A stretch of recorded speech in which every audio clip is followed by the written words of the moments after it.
how to be the man God wants us to be for His church. हम कैसे एक ऐसे पुरुष बने जो परमेश्वर चाहता है हम हो, विशेषकर उसकी कलीसिया के लिए। We've seen a number of things today. हमने आज इसके विषय में कई चीज़ों को देखा। And I want to speak today about another very important aspect of our life, and that और आज मैं ऐसे ही हमारे जीवन के एक बड़े महत्वपूर्ण पहलू के विषय में बांटना चाहता हूँ, is the use of our physical body. और वो है कि हम अपने इस शरीर का इस्तेमाल कैसे करते हैं।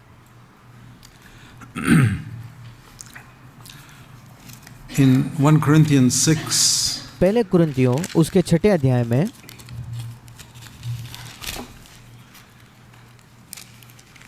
we're told, पहले कुरिन्थियों 6 अध्याय में हमें बताया गया है, your body, verse 19, is a temple of the Holy Spirit. 19 वचन, पहला कुरिन्थियों 6:19 कहता है कि तुम्हारा शरीर, तुम्हारी देह पवित्र आत्मा का मंदिर है। Please remember that. कृपया इसे याद रखें।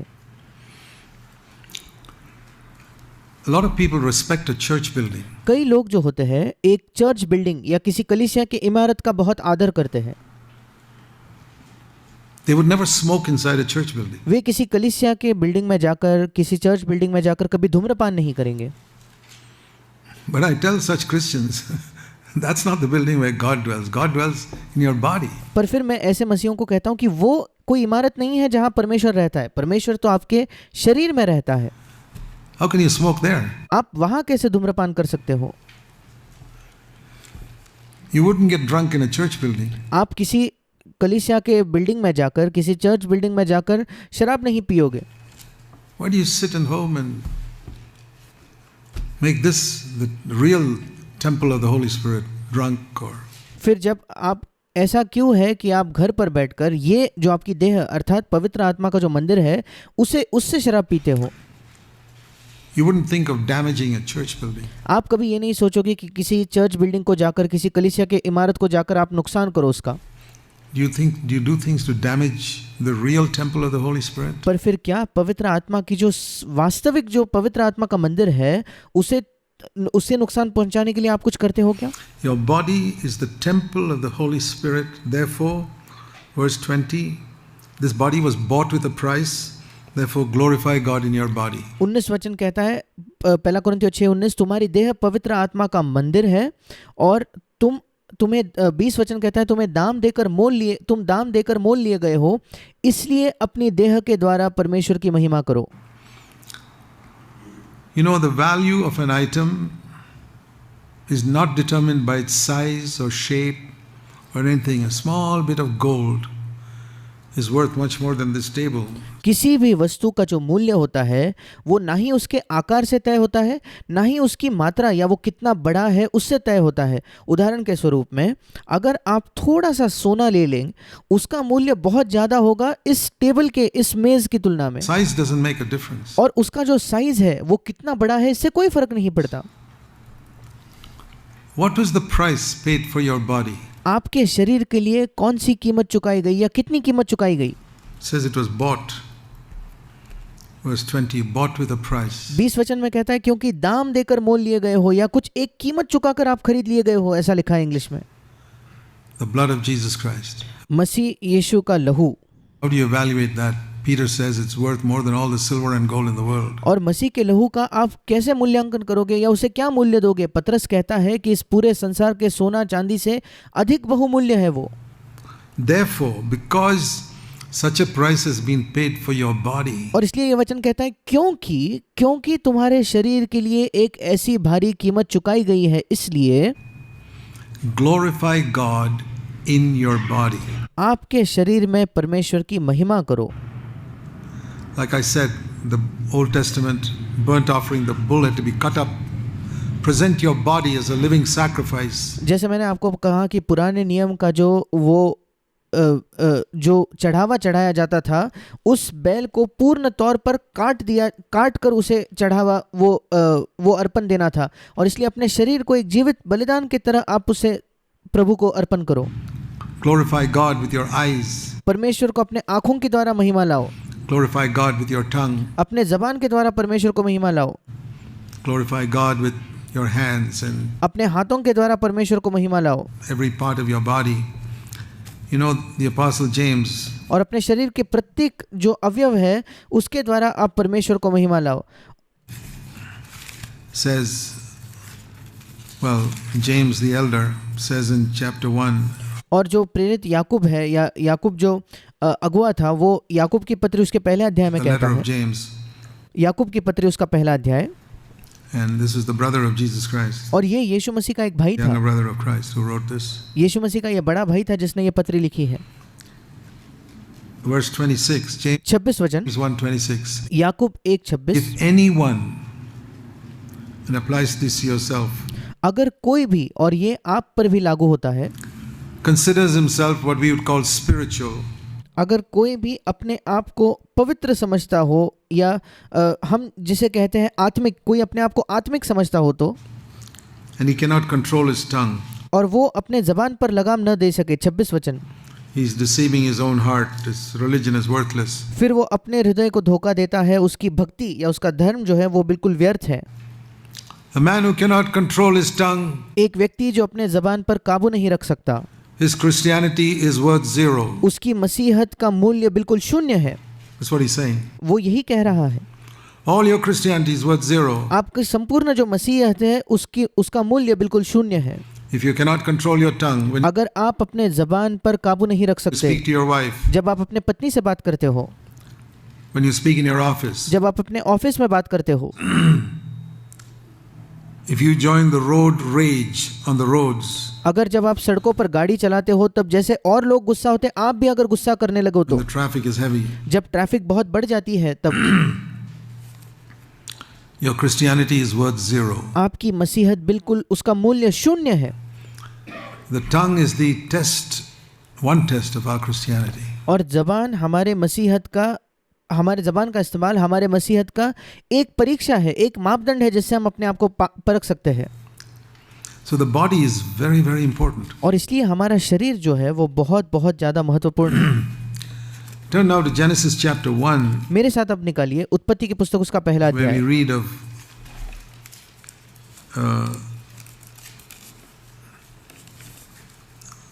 what was created, who was created on the sixth day.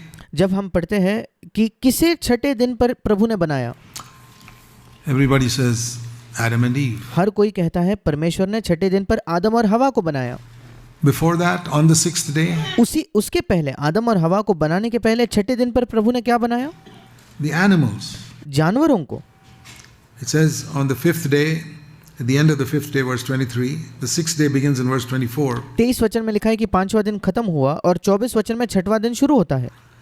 On the sixth day, verse 24, the Lord said, let the earth bring forth living creatures and all the beasts of the earth and the creeping cattle and everything. और 24 वचन जो छठे दिन की शुरुआत है, वहां लिखा है परमेश्वर ने कहा पृथ्वी से एक जाति के जीवित प्राणी अर्थात घरेलू पशु, रेंगने वाले जंतु और पृथ्वी के वन पशु जाति जाति के अनुसार उत्पन्न हो। Was in the first part of the sixth day. और छठे दिन के पहले भाग में परमेश्वर ने जानवरों को बनाया। And the second part of the sixth day, और जो छठवां दिन का दूसरा भाग था, God said, परमेश्वर ने कहा let us make man. And how did he make man? और फिर उसने कहा आइए हम मनुष्य को बनाएं। और फिर उसने मनुष्य को किस प्रकार से बनाया? That he says in Genesis chapter 2, that verse 7, और वो लिखा है उत्पत्ति की पुस्तक उसके दूसरे अध्याय के 7वें वचन में, the Lord God formed man from the dust of the ground. तब यहोवा परमेश्वर ने आदम को भूमि की मिट्टी से रचा। Our body is made of mud and water. हमारा शरीर जो है वो मिट्टी और पानी से बनाया गया A है। lot of it is water उसमें बहुत बड़ी मात्रा में पानी in है this body. इस शरीर में, It's mud and water, it's clay. और वो मिट्टी और पानी है, वो केवल वो मिट्टी है। And the Lord God mixed water with the mud and shaped this man. और परमेश्वर ने मिट्टी में पानी को मिलाकर उसने इस मनुष्य को आकार दिया। Mud and water, मिट्टी और पानी, with the same mud and water with which animals are made. उसी मिट्टी और पानी के साथ जिससे जानवर बनाए जाते हैं। even though God didn't actually make them, He created them, but their body is also mud and water. इसके बावजूद कि परमेश्वर ने खुद उन जानवरों को नहीं बनाया था, पर उन जानवरों का जो शरीर है वो भी मिट्टी और पानी से ही बनाया गया है।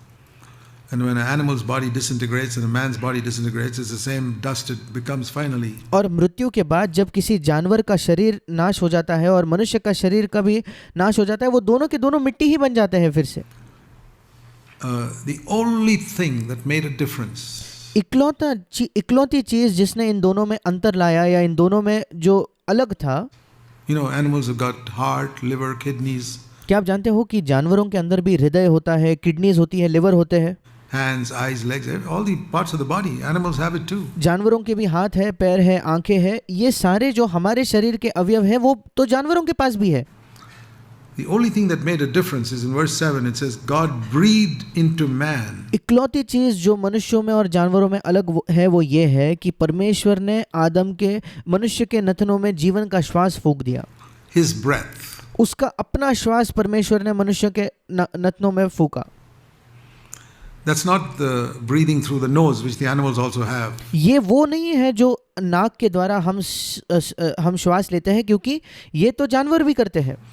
This is breathing God's spirit. ये वो है कि हमने हमारे अंदर परमेश्वर की आत्मा, मानो हमने उसे अपने अंदर, हमारे अंदर वो आ गया, Which created a spirit within us. जिसने हमारे अंदर एक आत्मा का निर्माण किया। Animals don't have a spirit within them. जानवरों के अंदर आत्मा नहीं होती, They have a body. They don't have उनके अंदर एक शरीर होता है, a spirit. उनके अंदर आत्मा नहीं होती। They have a spirit, and the primary part of that spirit is conscience. उनके अंदर केवल एक शरीर होता है, उनके अंदर केवल शरीर होता है और आत्मा का एक मुख्य भाग होता है विवेक। That came into man when God breathed into him. और एक मनुष्य के अंदर विवेक तभी आया जब परमेश्वर ने अपना श्वास उसके नथनों में फूंका। That's animals don't have that जानवरों के पास ये नहीं होता, because God didn't breathe into them. क्योंकि परमेश्वर ने जानवरों में अपने श्वास को नहीं फूंका था। When God breathed into man, he got a conscience. जब परमेश्वर ने मनुष्य के नथनों में अपने श्वास को फूंका, तब मनुष्य को एक विवेक प्राप्त हुआ, which alerted him. It was the voice of God within. जिसके वजह से वो जागरूक हो जाता है, जिसके वजह से वो सतर्क हो जाता है, मानो परमेश्वर की आवाज, उसका मनुष्य का विवेक ये परमेश्वर की आवाज है उसके अंदर। A spark of God's life saying that's wrong. एक परमेश्वर के जीवन का एक छोटा तिनका है जो उसे बताता है कि ये गलत है। That when even a little child, when it does something wrong, it's aware in his conscience. यहाँ तक कि एक छोटा बच्चा जब वो कुछ गलत करता है तो वो तुरंत अपने विवेक में इस बात को समझ जाता है, That's why it hides. इसलिए वो छुप जाता है। Or, a little child can never tell a lie with a straight face. उदाहरण के तौर पर एक छोटा बच्चा जो है वो कभी भी सीधा मुंह रख के झूठ नहीं कह सकता, उसके मुख से आप पहचान जाओगे। Why is that? ऐसा क्यों? Because the conscience speaks up. क्योंकि उसका विवेक उसे अंदर से दोषी ठहराता है, वो बताता है कि उसने गलत किया है, So there's a difference. और इसलिए इन दोनों में अंतर है। But what we learn from that, the first part of the sixth day with mud and water, God made the animals. Second part of the sixth day with mud and water and a conscience, He made man. अब इससे हम क्या सीखते हैं कि छठवें दिन के पहले भाग में परमेश्वर ने मिट्टी और पानी से जानवरों को बनाया, और छठवें ही दिन के दूसरे भाग में परमेश्वर ने मिट्टी और पानी और उसके साथ साथ एक विवेक देकर मनुष्य को बनाया। So what we learn from that is, इससे हम क्या सीखते हैं? when a man does not listen to his conscience, जब कोई मनुष्य अपने विवेक की आवाज नहीं सुनता, he becomes like mud and water. He becomes exactly like the animals. फिर वो केवल मिट्टी और पानी का बनकर रह जाता है, अर्थात वो जानवरों के जैसा बन जाता है। That's what we must realize. यही हमें इसका एहसास होना चाहिए। When you don't listen to your conscience, there's no जब आप अपने विवेक की नहीं सुनते, difference between you and an animal. फिर आप में और किसी जानवर में कोई अंतर नहीं है। So in us there is, the dust of the earth pulls us down. और जो इस पृथ्वी की जो मिट्टी है, जो धूल है, वो हमें नीचे की ओर खींचती है। And we read in Genesis 3 and verse 14 that the Lord told the serpent, which is the devil, and the serpent physically, dust will be your food. और हम पढ़ते हैं उत्पत्ति 3 अध्याय 14 वचन में कि परमेश्वर ने उस सर्प से कहा कि तू धूल खाएगा, केवल जीवन भर मिट्टी चाटता रहेगा। Genesis 3:14. उत्पत्ति 3:14 में ये लिखा है। So the dust of the earth is the food of the devil. और शैतान का जो भोजन है वो जमीन की मिट्टी है या इस पृथ्वी की मिट्टी है, The food of the serpent. उस सर्प का ये भोजन है, And that is the dust we are made of. और उसी मिट्टी से हम बनाए गए हैं। There's a curse on this. और इस पर एक श्राप है। The Lord told Adam, "Cursed is the ground," verse 17. परमेश्वर ने आदम से कहा, 3 अध्याय 17 वचन उत्पत्ति का, कि इस पृथ्वी का जो ये जो भूमि है ये शापित है। 3:17. उत्पत्ति 3:17। The ground is cursed. ये जो भूमि है वो शापित है। And that is the dust from which our body is made. और उसी भूमि के मिट्टी से तो हमारा शरीर बनाया गया है। And that's why we get weak. और इसी वजह से हम निर्बल होते हैं, We perspire. हमें पसीना आता है, Our bodily functions get weaker as we grow older. हमारे शरीर की जो सामर्थ्य है धीरे धीरे जैसे हमारी उम्र बढ़ती जाती है वो निर्बल होते जाते हैं, सामर्थ्य कम होते जाती है। Paul says the outer man decays पौलुस कहता है कि हमारा बाहरी मनुष्य जो है वो तो कम हो रहा है, even while we are living. मानो इंग्लिश में लिखा है कि वो सड़ रहा है। हम जीवित होते हुए हमारे शरीर की सामर्थ्य धीरे धीरे कम हो रही है। And not only weakens, we get sick. केवल निर्बल ही नहीं, हम बीमार हो जाते हैं And then we die. और फिर हमारी मृत्यु होती है। Because it's a curse on the earth. क्यों? क्योंकि इस भूमि पर एक श्राप है, That's why we die. इस Otherwise, वजह से हमारी मृत्यु होती we है। wouldn't die. नहीं, अगर ऐसा नहीं होता तो हमारी मृत्यु होती ही नहीं। What about Jesus' death? The Bible says in Galatians 3:13, he became a curse for us. फिर यीशु की मृत्यु के बारे में क्या? गलातियों 3:13 हमें बताता है कि मसीह हमारे लिए श्रापित हुआ, वो हमारे लिए एक श्राप बना। He could not have died if his body was different from ours. अगर उसका शरीर, मसीह यीशु का शरीर हमारे शरीर से अलग होता तो उसकी मृत्यु हो ही नहीं सकती थी। His body was made of the same dust. उसका शरीर उसी धूल से बनाया गया था। He came from Mary's womb with the वो मरियम की कोख से आया था, same dust उसी धूल के शरीर के साथ and with a conscience. और एक विवेक के साथ। And that's why that body died. इसी वजह से उस शरीर की मृत्यु हुई।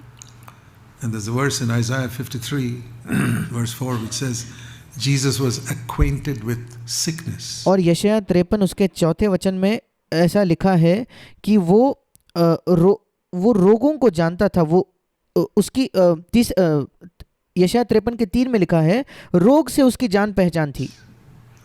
You read the margin of your Bible, it says griefs, but the margin says sickness. I believe. और इंग्लिश में दुख लिखा है, पर हिंदी बाइबल में साफ तौर पर लिखा है 3 वचन में कि वो रोग या बीमारी से उसकी जान पहचान थी। Jesus experienced sickness in his body. मैं विश्वास करता हूँ कि यीशु मसीह जब इस पृथ्वी पर था उसने भी बीमारी का सामना अनुभव किया अपने शरीर में। That's the only way he could identify with us. ये इकलौता तरीका है जिससे वो हमारे साथ एक पहचान कर सकता था, हमें समझ सकता था। When we are sick. जब हम खुद बीमार होते हैं। When you're sick, you can, sympathize with someone else who's sick, and Jesus had to go through that. जब आप बीमार होते हो तो आप भी दूसरों के साथ ये आपको सहानुभूति है कि जो दूसरे लोग बीमार होते हैं उन्हें क्या अनुभव होता है। Like he had और यीशु ने खुद उस बीमारी को सहा to go through temptation. और उस प्रलोभन में से जब वो गुजर रहा था।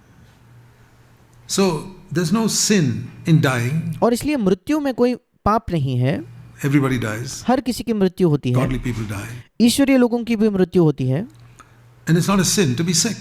और बीमार होने में भी कोई पाप नहीं है। And it's not a sin to be weak as we grow older. और जैसे जैसे हमारी उम्र बढ़ती जाती है निर्बल होने में भी कोई पाप नहीं है। So remember that, because some people think if you're sick, something is wrong with you. और कृपया ऐसे याद रखें, क्योंकि कुछ लोग ये सोचते हैं अगर आप बीमार हो तो आपकी कोई कुछ गड़बड़ है, उसमें कुछ गलत है आपके साथ। No, not necessarily. नहीं, ऐसा नहीं है, ऐसा कोई जरूरी नहीं। Weakness, sickness, death are all because there's a curse on the earth. निर्बलता, बीमारी और मृत्यु ये सब इस वजह से है क्योंकि इस भूमि पर एक श्राप है। But what I want to say is there's a double pull in our body. पर मैं ये बताना चाहता हूँ कि हमारे शरीर को 2 दिशाओं से एक खिंचाव महसूस होता है। Animals have only one pull. जानवरों को केवल एक ही दिशा में खिंचाव महसूस होता है। They're made of the dust and they're pulled to the dust. वे मिट्टी के या धूल के बनाए गए हैं और इसलिए ये धूल, ये मिट्टी उन्हें नीचे खींचती है। That's why you see every animal is looking down. You never see a dog or a cow looking up. इसी वजह से आप देखते हो हर जानवर नीचे देखता है। आप कभी किसी कुत्ते को, किसी गाय को ऊपर देखते हुए नहीं देखते, Never. कभी नहीं। They're always looking down. They're made of the dust and they look down to the dust all the time. वे हमेशा नीचे ही देखते हैं। वे मिट्टी के बनाए गए हैं और मिट्टी से खींचे जाते हैं और निरंतर वो नीचे मिट्टी को ही देखते हैं। It's only man that looks up. You know why? केवल मनुष्य ही है जो ऊपर देखता है। क्या आप जानते हो क्यों? Because we got a conscience क्योंकि हमारे अंदर एक विवेक है that tells us that we are answerable to someone up there. जो हमें बताता है कि ऊपर कोई है जिसके प्रति हम जवाबदेह हैं, हमें उत्तर देना होगा एक दिन। And the moment we stop listening to our conscience, और जिस क्षण हम अपने विवेक का सुनना बंद कर देते हैं, we become like the animals, हम बिल्कुल जानवरों की तरह बन जाएंगे looking down जो निरंतर नीचे देख रहे हैं, at the things of earth. इस पृथ्वी की चीजों को देख रहे हैं। So that's where we have to be careful that we और ये एक जगह है जहां हमें सतर्क होना है keep our body listening to our conscience. कि हम अपने शरीर, हमारा शरीर जो है वो हमारे विवेक को सुन रहा हो। If you don't allow your body to listen to your conscience, you'll अगर आप अपने शरीर को, अपने विवेक को नहीं सुनने दोगे तो become like an animal. आप एक जानवर की तरह बन जाओगे। You'll be like those animals that were created in the first part of the day आप उन जानवरों की तरह बन जाओगे जो उस छठे दिन के पहले भाग में बनाए गए थे, without a conscience, just बिना विवेक के। body, mud and dust, केवल शरीर, मिट्टी और धूल, with all types of passions. और जिसकी सारी अपनी अपनी लालसाएं और अभिलाषाएं हैं। And dogs don't have any idea of sexual purity. और कुत्तों में जो यौन संबंध में शुद्धता है, ऐसा उनको कोई विचार नहीं आता उनके मन में। They have no desire to conquer gluttony or the love of food. और खाने पर जो प्रेम है या पेटू होना, या भोजन का जो प्रेम है, उस पर विजय पाने का उन्हें कोई कभी विचार नहीं आता कुत्तों को। No. नहीं, They just eat and they can have sex with any female dog. और वो केवल खाना पसंद करते हैं और किसी भी दूसरे एक दूसरे इसके साथ जाकर यौन संबंध वो कुत्ते रख सकते हैं। They don't get married or any such thing. वो कुत्तों में कोई विवाह नहीं होता। And when man descends to that level और जब मनुष्य इस स्तर पर नीचे आ जाता है, where he can have sex with anyone, जब वो जाकर किसी से भी यौन संबंध रखने लगे तो he's become like mud and dust. फिर वो केवल धूल और मिट्टी और धूल समान बन गया है। He's become like the animals whether he knows it or not. वो चाहे जाने या ना जाने, वो एक जानवर बन गया है। I mean, he may look very polished with a tie and a suit and all, but he's like an animal. वो शायद दिखने में बहुत ही सभ्य, बहुत अच्छा लगता होगा, सूट बूट और या टाई पहने हुए, पर वो वाकई वो वास्तविकता में एक जानवर बन गया है God's eyes. परमेश्वर की आंखों में। Very important to remember that. ये बहुत महत्वपूर्ण है कि हम इसे याद रखें।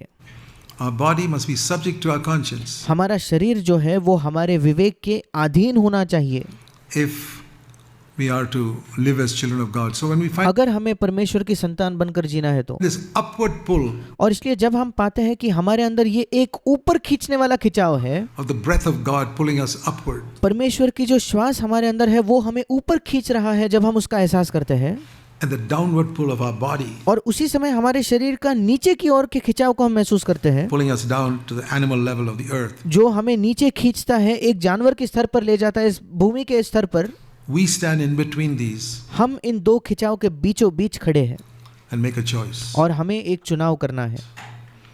To which of these pulls am I going to respond? My conscience is always pulling me upward. इन दो खिंचाव में से किस खिंचाव के प्रति मैं प्रतिक्रिया दूंगा, क्योंकि मेरा विवेक तो मुझे ऊपर खींचेगा My body is pulling me downward. और मेरा शरीर मुझे नीचे खींचेगा। The lusts in my body मेरे शरीर की जो लालसाएं और अभिलाषाएं हैं pull me downwards. वो मुझे नीचे खींचती है। And it was that pull of the body और शरीर का यही जो खिंचाव था, that brought sin into the world. उसी ने संसार में पाप लाया। The first sin came through pride, और पहला पाप जो है वो घमंड के द्वारा आया, rebellion against God, परमेश्वर के खिलाफ बलवा करने के द्वारा, and discontentment in और असंतुष्टि। Lucifer. Those are the three things Lucifer had. Lucifer में असंतुष्टि थी। लूसीफर के अंदर यही तीन चीजें थी। Pride सबसे पहले घमंड, of his beauty and intelligence, उसकी सुंदरता, उसके बुद्धिमानी की वजह से घमंड, and rebellion against authority, wanting to be like God, और अधिकार के खिलाफ बलवा करना या परमेश्वर के समान बनने की चाहत रखना, wanting to have no subjection to authority, किसी भी अधिकार के प्रति अधीन नहीं होना, and the other was discontent और तीसरी चीज थी असंतुष्टि with being just the head of the angels, I want to exalt my throne above the throne of God, he says in Isaiah 14. सब स्वर्गदूतों का मुखिया होने से वो संतुष्ट नहीं था। वो यशायाह 14 में कहता है, मैं अपने सिंहासन को परमेश्वर के सिंहासन से ऊंचा उठाना But चाहता sin हूँ। in man came through yielding to the lust of the body. पर मनुष्य में पाप कैसे आया? जब उसने अपने शरीर की अभिलाषाओं से राजी होकर, जब वो राजी हो गया तब उसने पाप किया। It says in Genesis 3, the woman saw the tree was good for food. उत्पत्ति उसका 3रा अध्याय कहता है कि जब स्त्री ने देखा कि वो जो वृक्ष का फल है वो देखने में मन भाऊ है, खाने के लिए अच्छा है। Genesis 3:6, उत्पत्ति 3:6 में ये लिखा है, a delight to the eyes, वो फल खाने के लिए अच्छा और देखने में बहुत मन भाऊ है, आकर्षक है। stomach, eyes, उसके पेट के लिए, उसकी आंखों के लिए। and she took with her hand and ate. और फिर लिखा है कि उसने हाथों से उसे तोड़कर खाया। It was entirely body. उसके शरीर की वजह से उसने वो पाप आया। Conscience kept saying to her, उसका विवेक उसे बताते निरंतर ये कह रहा था, God has said don't touch it, don't eat it. परमेश्वर ने तुम्हें कहा है उस फल को मत खाओ, Don't eat of it. उस फल को मत खाओ। But she ignored the voice of conscience, said my body, my mouth is watering. पर उसने अपने विवेक की आवाज को नजरअंदाज कर दिया और वो कहने लगी, नहीं, इस फल को देखकर मेरे मुंह में पानी आ रहा है, My eyes are longing for it. I like मेरे आंखों को वो आकर्षक लग रहा है, it. मुझे वो बहुत अच्छा दिख रहा My है hand will take it. और इसलिए मेरा हाथ जाकर उस फल को ले लेगा। This is how sin came.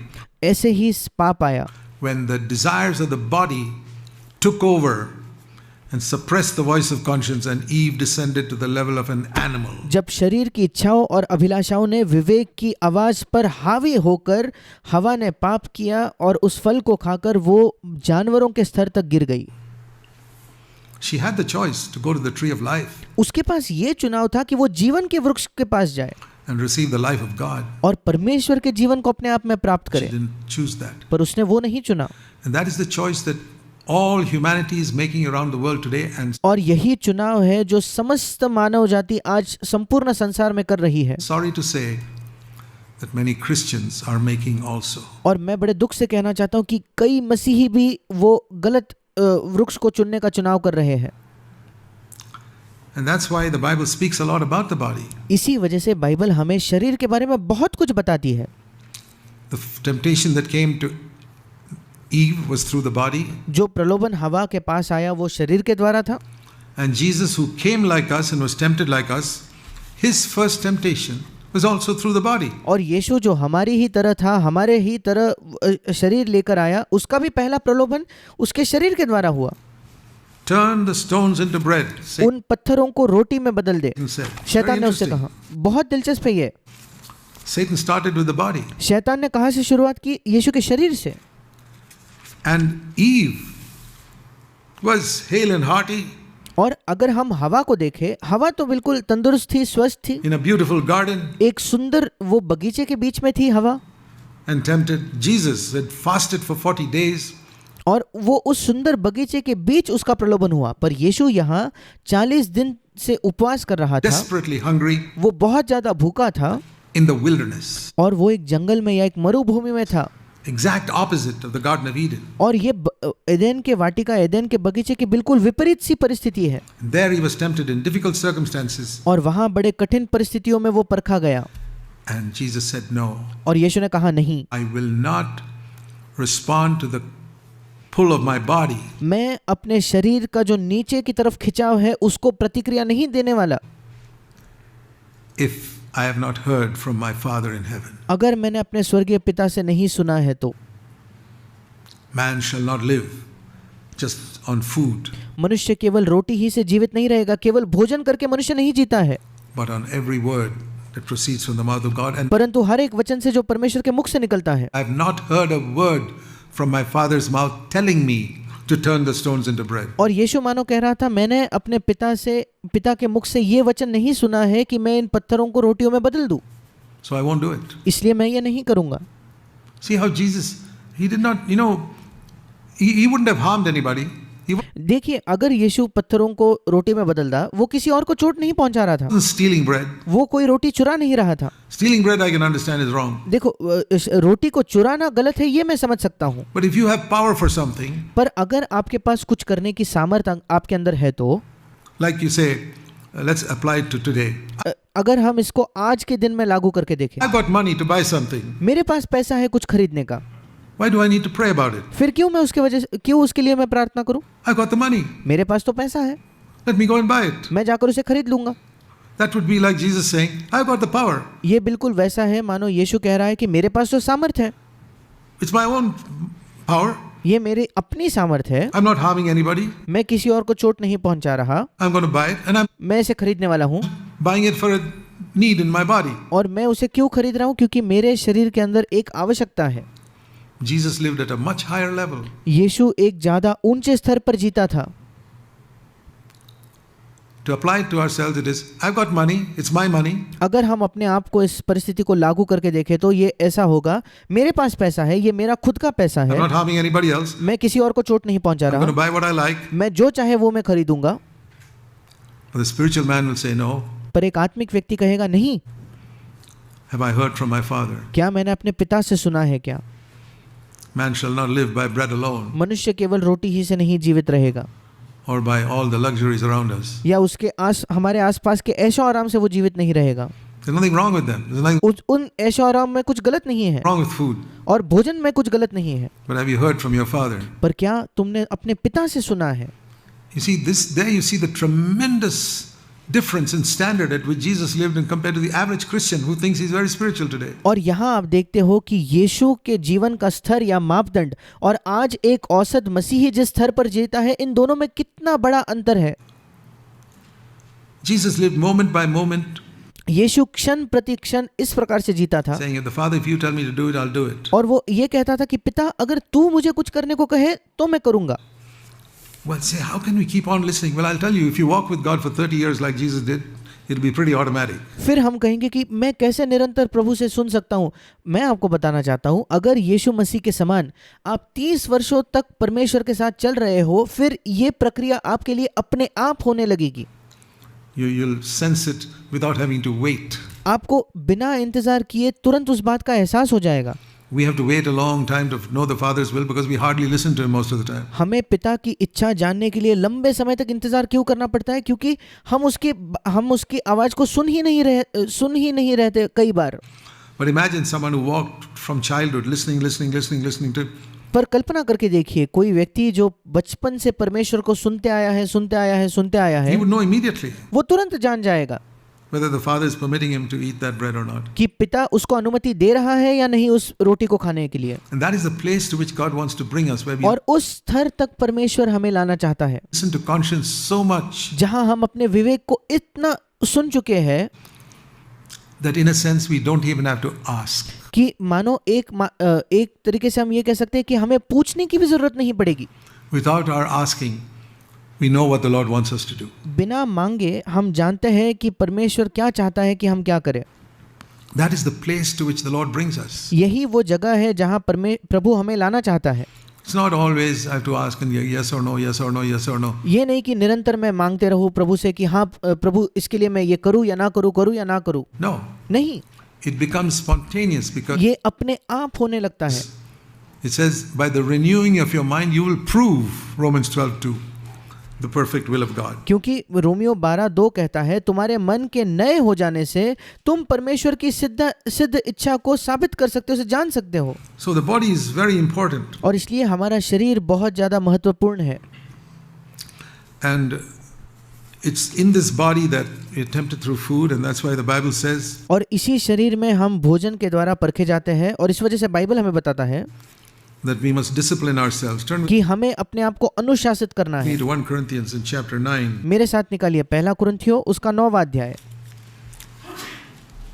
Don't you know Paul? Now remember, Paul is telling to this very indisciplined group of believers in Corinth. अब याद रखें कि पौलुस कुरिन्थियों के विश्वासियों को लिख रहा है जो बिल्कुल भी अनुशासित नहीं थे, जिनके जीवन में बहुत ज्यादा कमी थी अनुशासन के, Who were so bad that they would even bring food to the Lord's table and not share it with the poorer brothers. ये कुरिन्थियों के विश्वासी इतने बुरे थे कि वो प्रभु भोजन के समय भोजन लाकर गरीब भाइयों के साथ अपना खाना भी नहीं बांटते थे। You read that in chapter 11. आप इसे 1 कुरिन्थ 11वें अध्याय में पढ़ते हो।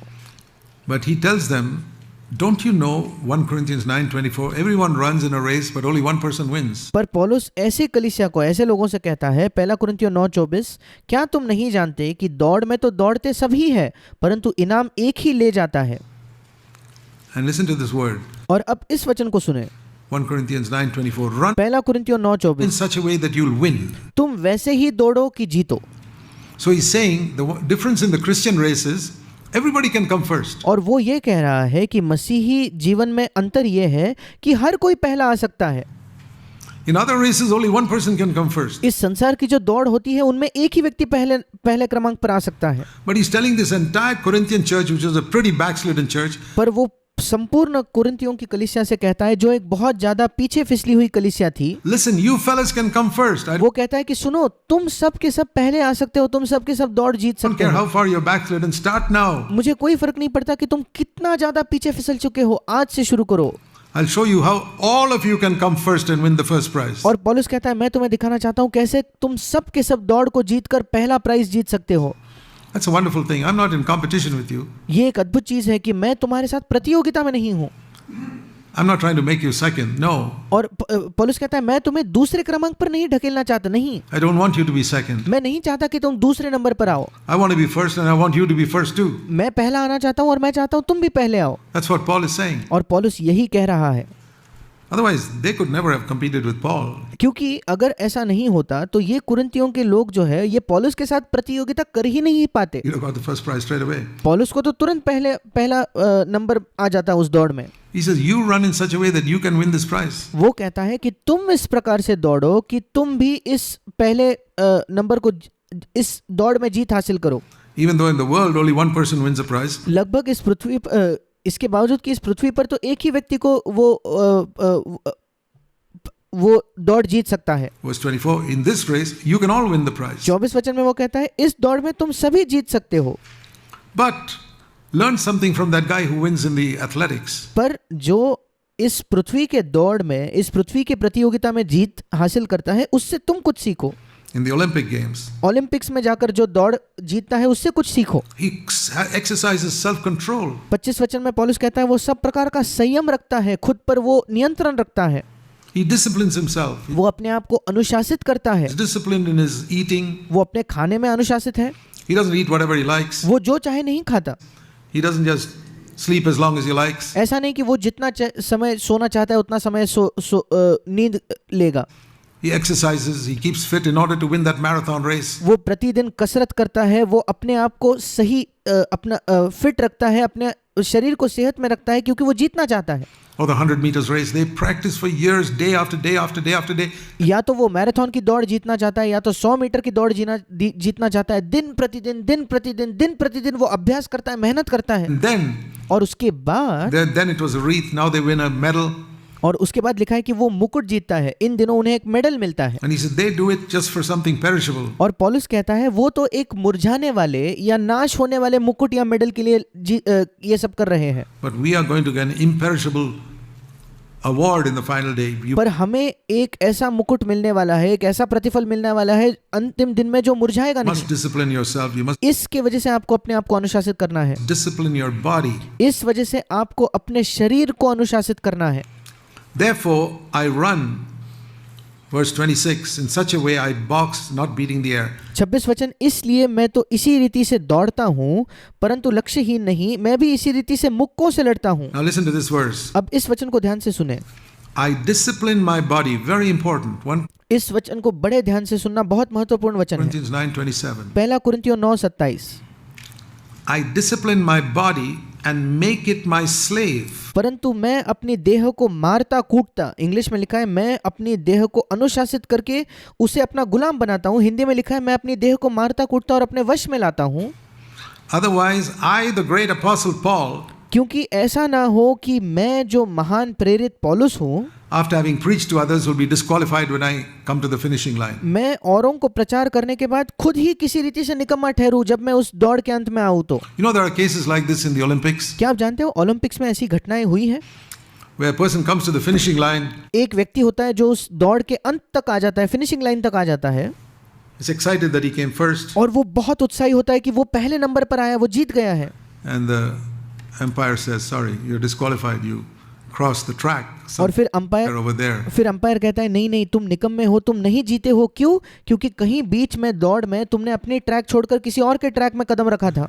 In your second round around the stadium. और इस पूरे स्टेडियम का चक्कर लगाते हो, जब दूसरे बार तुमने चक्कर लगाया तब तुम किसी और के ट्रैक में चले गए थे। And he knows it only when he reaches the finishing line. और वो व्यक्ति दौड़ने वाला कब इसे जानता है? तब जानेगा जब वो उस फिनिशिंग लाइन को पार कर जाएगा, अंत तक पहुंचेगा तब। That he's disqualified. और फिर उसे पता चलता है कि वो जीता नहीं है, वो डिस्क्वालीफाई हो गया है। So he says you can do such a lot and then come to the end and the Lord says disqualified. और वो पौलुस यही कहता है कि तुम बहुत ज्यादा करोगे और अंत में आकर प्रभु तुमसे कहेगा कि नहीं तुम नहीं जीते, तुम डिस्क्वालीफाई हो गए। Why Lord? Because you क्यों प्रभु? didn't discipline your body and make it your slave. क्योंकि तुमने अपने शरीर को अनुशासित करके अपना गुलाम नहीं बनाया। He says that if I don't discipline my body and make it my slave, I can go around preaching around the world preaching to others and I'll be disqualified at the end. वो कहता है अगर मैं अपने शरीर को अपने वश में नहीं लाऊं, अपने शरीर को अनुशासित नहीं करूं, तो मैं पूरे संसार में जाकर प्रचार करके अंत में खुद निकम्मा ठहरूंगा, अर्थात अंत में खुद मैं हार जाऊंगा।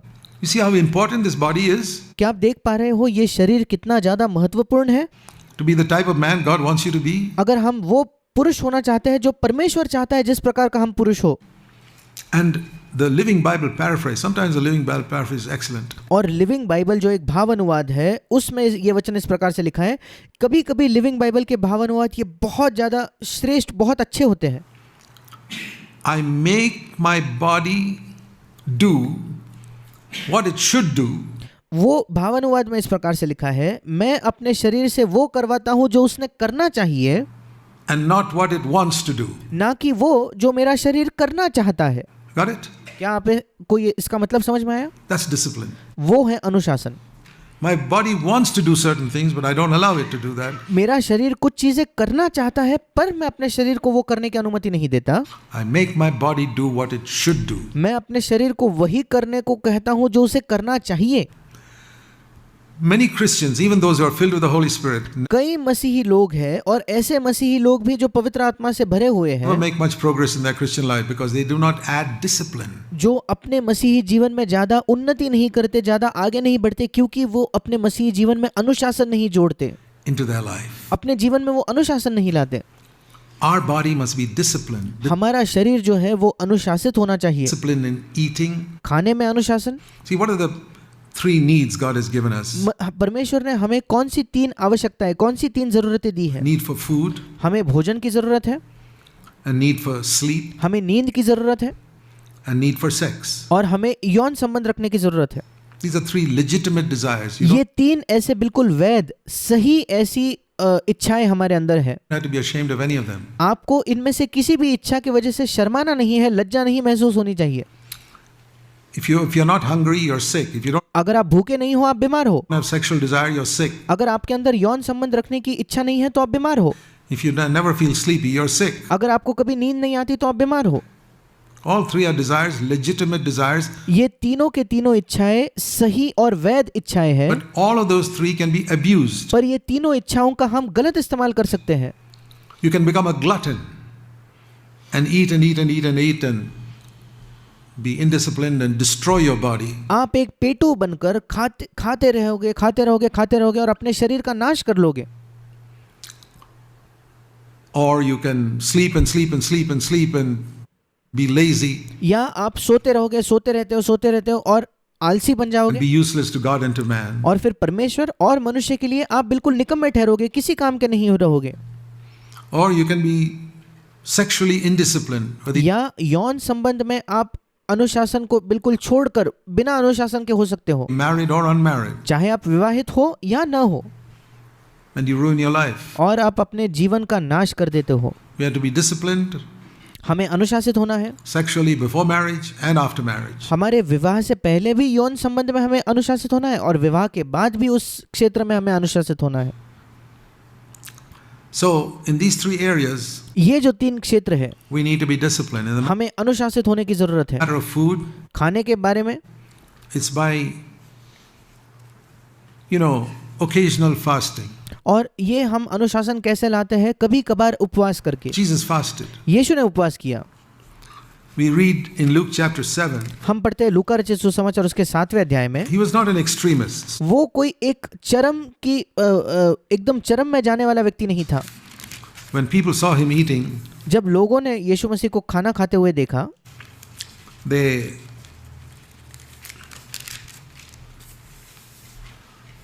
would call him a gluttonous man. Luke 7:34. और लूका 7:34 कहता है कि जब लोगों ने यीशु मसीह को खाना खाते हुए देखा तो वो कहते हैं कि ये एक पेटू व्यक्ति है। John the Baptist, verse 33, Luke 7:33. John the Baptist came without much eating and drinking. He was very disciplined, like an ascetic. लूका 7:33 कहता है क्योंकि यूहन्ना बपतिस्मा देने वाला न रोटी खाता आया न दाखरस पीता आया।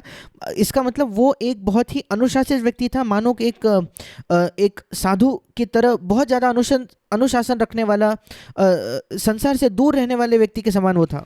And the Pharisees said, he's got a demon. और फिर फरीसी लोगों ने क्या कहा कि उसके अंदर दुष्ट आत्मा है, He doesn't even eat properly. वो तो खाना भी नहीं खाता सही से। The Son of Man came with plenty of eating and drinking, पर 34 वचन, मनुष्य का पुत्र खाता पीता आया। and they say he's a gluttonous man and a drunkard. और फिर तुम कहते हो कि वो देखो पेटू और पियक्कड़ मनुष्य है। Why did they call Jesus a gluttonous man? क्यों उन्होंने यीशु मसीह को एक पेटू व्यक्ति कहा? Because he was not an ascetic. क्योंकि वो एक बिल्कुल भौतिक चीज़ों से अलग होने वाला किसी इस प्रकार का एक व्यक्ति नहीं था, Saying, I won't eat that. और ये नहीं कहता था नहीं मैं ये नहीं खाता, I won't eat this. नहीं मैं वो नहीं I खाता, won't eat this. मैं वो नहीं खाऊंगा। He enjoyed his food. उसे खाना खाने में आनंद आता था।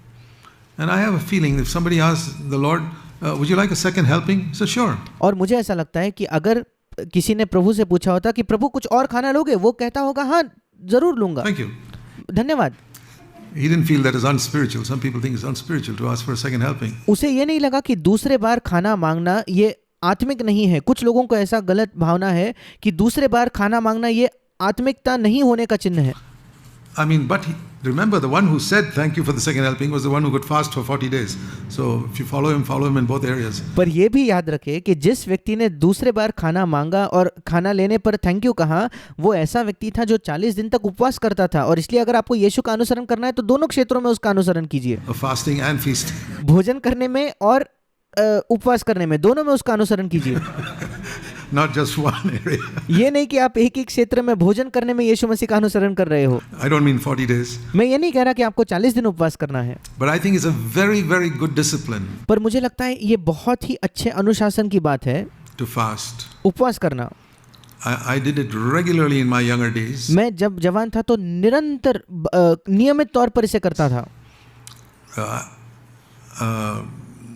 It says you shouldn't talk about when you're fasting, but Bible हमें बताती है कि जब आप उपवास करो तो लोगों को मत बताओ, you can encourage other people पर आप दूसरों को प्रोत्साहित कर सकते हो। to fast by saying you did. I mean, Jesus himself, और आप दूसरों को प्रोत्साहित कर सकते हो उपवास करने के लिए जब आप उनको बताओगे कि आपने खुद उपवास किया। और देखा जाए तो खुद यीशु मसीह ने भी told others that he had fasted for 40 days. यीशु मसीह ने भी दूसरों को बताया कि उसने 40 दिन तक उपवास किया था। So I would fast because it helped me in two ways. मैं उपवास इसलिए करता था क्योंकि वो मेरी दो तरीके से उससे मेरी सहायता होती थी।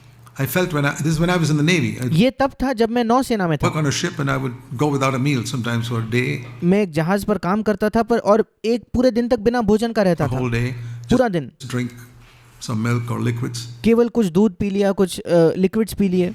And the reason was I said, Lord, maybe one day you'll call me to serve you. और उसका कारण ये था कि मैं प्रभु से कहता था, प्रभु शायद किसी एक दिन तू मुझे तेरी सेवा करने के लिए बुलाए। I thought he may call me मुझे ऐसा लगा कि प्रभु मुझे सेवकाई के लिए बुलाएगा and I may go to places where I don't get food. और मैं ऐसी जगहों पे जाऊंगा जहां मुझे भोजन नहीं मिलेगा। I must not be a slave to food. That is मुझे भोजन का गुलाम नहीं होना है, खाने का गुलाम नहीं होना है। the main reason. I wanted to break this slavery to food. ये मेरा मुख्य उद्देश्य था। मैं खाने की जो गुलामी है उस गुलामी को तोड़ना चाहता था, Or slavery to good food. या अच्छे खाने की जो गुलामी है उसे तोड़ना चाहता था। So one way to overcome that slavery was by fasting. और उस गुलामी पर विजय पाने का एक तरीका था उपवास करके। And the second advantage of fasting is और उपवास करने का दूसरा फायदा ये है, when I fasted even for one day, जब मैं एक दिन भी उपवास करता था तो I would really feel so hungry मुझे इतनी ज्यादा भूख लगती थी that I would know what a hungry man in the world feels like. कि तब मुझे पता चलता था कि इस संसार में कोई जो भूखा व्यक्ति है उसे क्या एहसास होता होगा। You never know what a hungry man in the world feels like unless you've gone without food for 24 hours. आपको कभी ये पता नहीं चलेगा कि इस संसार का एक भूखा व्यक्ति क्या महसूस कर रहा है जब तक आप खुद किसी दिन 24 घंटे तक भूखे नहीं रहे हो। And that gave me compassion for poor people, and a lot of them in our country. और इस चीज़ ने मुझे हमारे गरीब लोगों के लिए एक सहानुभूति दी, और हमारे देश में कई गरीब लोग हैं। Who गरीब लोगों के लिए एक तरस इस चीज़ ने मुझे are दिया, hungry, जो भूखे होते हैं they're longing for food, and I say, और जिन्हें खाने की बहुत ज़्यादा एक इच्छा है। I need to experience that. और मैंने कहा कि मुझे भी ये अनुभव करने की ज़रूरत है। And I've never fasted more than 3 days, and that मैंने कभी 3 दिन से ज़्यादा उपवास नहीं किया है। was at a time when our church, in the early days of our church, we were seeking direction for CFC. और ये भी हमारे कलीसिया के शुरुआती दिनों में जब हम अपने कलीसिया CFC के लिए प्रभु से मार्गदर्शन मांग रहे थे। And this other brother and I decided we'll fast for 3 days and seek the Lord. Like it says in Acts 13, it says, ये जो हमारे कलीसिया के दूसरे भाई थे और मैं, हमने तय किया कि हम 3 दिन तक उपवास करके प्रभु से दिशा मांगेंगे, मार्गदर्शन मांगेंगे कलीसिया के लिए। और ये बिल्कुल वैसा है जैसे प्रेरितों 13 में लिखा है those early people fasted कि वो शुरुआती के जो मसीह लोग थे उन्होंने उपवास किया, and prayed and worshiped God. उन्होंने उपवास किया, प्रार्थना किया, प्रभु की आराधना की, And God spoke to them, and we और प्रभु ने उनसे बात की। wanted that. So there is a और हम भी ये चाहते value थे, in fasting, and also और इसलिए उपवास करने का एक मूल्य है, for casting out demons. और उसी के साथ साथ दुष्ट आत्माओं को निकालने के लिए। You know, we encountered demons in the villages of India, Bharat के गांव में हमने कई दुष्ट आत्माओं ग्रस्त लोगों को देखा है, and you can't really serve the Lord in the villages of India if you don't know how to cast out a demon. और आप भारत के गांव में प्रभु की सेवा नहीं कर सकते अगर आपको दुष्ट आत्माएं निकालना नहीं आता तो। Because a demon-possessed person doesn't need counseling. क्योंकि जिस व्यक्ति के अंदर दुष्ट आत्मा होती है उसे सलाह की ज़रूरत नहीं है, उसे बहुत ज़्यादा काउंसलिंग या सलाह मशवरा की ज़रूरत नहीं He है, needs deliverance. उसे छुटकारा चाहिए। There's a lot of difference between counseling and deliverance. किसी को सलाह देना, किसी को समझाना और किसी को छुड़ाना, इन दोनों में बहुत बड़ा अंतर है। So there was, you know, Jesus had given his disciples authority यीशु मसीह ने अपने शिष्यों को अधिकार दिया to था cast out demons. कि वे दुष्ट आत्माओं को निकालें। Go and cast out demons. वो कहता है कि तुम जाकर दुष्ट आत्माओं को निकालो। But there was a man who brought his child to the disciples and they couldn't cast it out. And पर एक व्यक्ति था जिसने अपने बेटे को शिष्यों के पास लाया और वे उस दुष्ट आत्मा को नहीं निकाल पाए। Matthew 17 verse 19. मत्ती 17 उसके 19 वचन में They came to Jesus and said, "Why couldn't we drive it out?" और शिष्य यीशु के पास आकर कहते हैं कि हमें उसे क्यों नहीं निकाल पाए।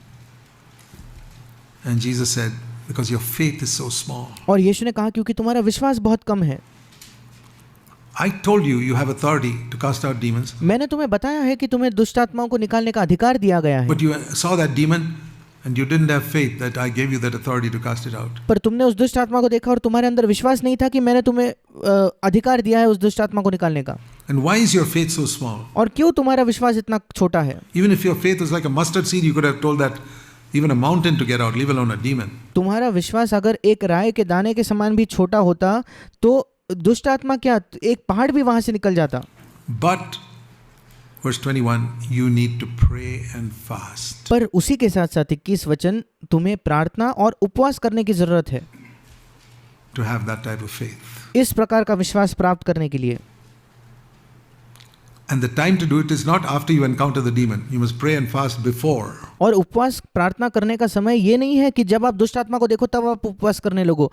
उस दुष्ट आत्मा को मिलने से पहले आपने उपवास और प्रार्थना करनी चाहिए, So that when you encounter the demon, you cast out that demon. ताकि जब आपका सामना हो उस किसी दुष्ट आत्मा के साथ, आप उस दुष्ट आत्मा को निकाल सको In faith. विश्वास से। And I'll tell you this. और मैं आपको बताना चाहता हूँ, I'll tell you my testimony. मैं आपको अपनी गवाही दे रहा हूँ।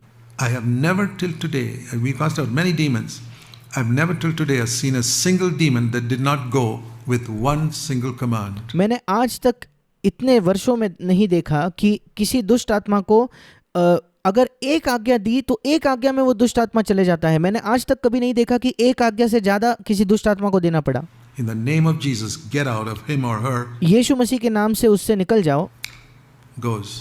तुरंत वो दुष्ट आत्मा निकल जाता है। If you have faith, अगर आपके अंदर विश्वास है तो, if you pray and fast, अगर आप उपवास और प्रार्थना करो तो, if you keep your body under control, अगर आप अपने शरीर को अनुशासित करो, अपने नियंत्रण के अंदर रखो तो, And that's for anybody. It's और ये हर एक व्यक्ति के लिए है।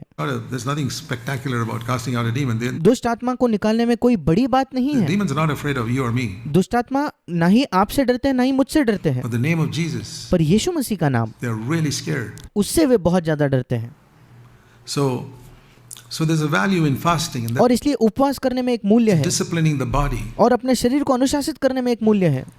I would encourage you, young people especially. मैं आप जवानों को विशेषकर प्रोत्साहित करता हूँ। Then the other thing I would do was, as a discipline, I would just fast once a week. और दूसरी चीज जो मैं करता था, एक अनुशासन के तौर पर सप्ताह में एक दिन मैं उपवास करता था, Just to keep my body, so that like Paul says, I discipline my body and make sure my body doesn't become a slave to food.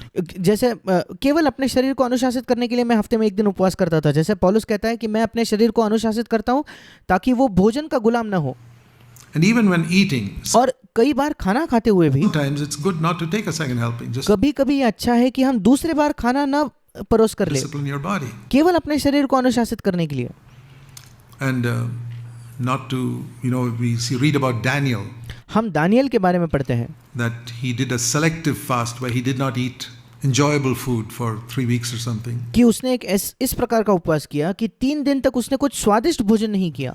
So that's another type of fast where you can't go to a total fast from all food. ये एक दूसरे तरीके का उपवास है जहां आप सब प्रकार के भोजन से तो नहीं उपवास कर रहे, Let's say I will not eat anything which is really enjoyable, पर आप कहते हो ऐसी कोई चीज जो वाकई में स्वादिष्ट है उससे मैं नहीं खाऊंगा, which I really like. I'll just जो मुझे बहुत ज्यादा पसंद है वो मैं कुछ समय नहीं खाने वाला, eat simple food मैं केवल साधारण सा भोजन करूंगा for 2-3 weeks because I'm seeking God about something. 2-3 हफ्तों के लिए मैं ऐसा करने वाला हूँ। क्यों? क्योंकि मैं परमेश्वर को किसी चीज के लिए खोज रहा हूँ। So there is a place for that type of control of disciplining of the body. और इस प्रकार का जो नियंत्रण है शरीर का, इसके लिए भी हमारे जीवन में एक जगह है। And if you've never done it in your life, और अगर आपने अपने जीवन में ये कभी नहीं किया है तो this is not from scripture. अब ये जो मैं कह रहा हूँ ये बाइबल से नहीं है। John Wesley said, if you have never fasted, I don't even know whether you're born again. John Wesley ऐसा कहते थे कि अगर आपने कभी उपवास नहीं किया तो मैं नहीं जानता कि आपका उद्धार हुआ भी है या नहीं, कि आपका नया जन्म हुआ भी है या नहीं। Because Jesus never said, if you fast. क्योंकि यीशु ने कभी ये नहीं कहा अगर तुम उपवास करो तो। What did he say in Matthew 6:16? यीशु ने क्या कहा मत्ती 6:16 में?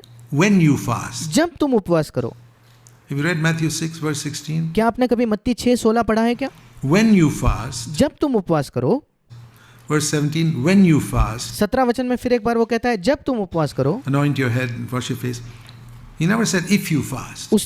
तो अपने सिर पर तेल मलना और मुंह धोना, उसने कभी ये नहीं कहा कि अगर तुम उपवास करो तो। Do you know the difference between if you fast and when you fast? क्या आप इन दोनों वाक्यों में अंतर जानते हो? अगर तुम उपवास करो और जब तुम उपवास करो, इन दोनों में कोई अंतर क्या आप जानते हो क्या?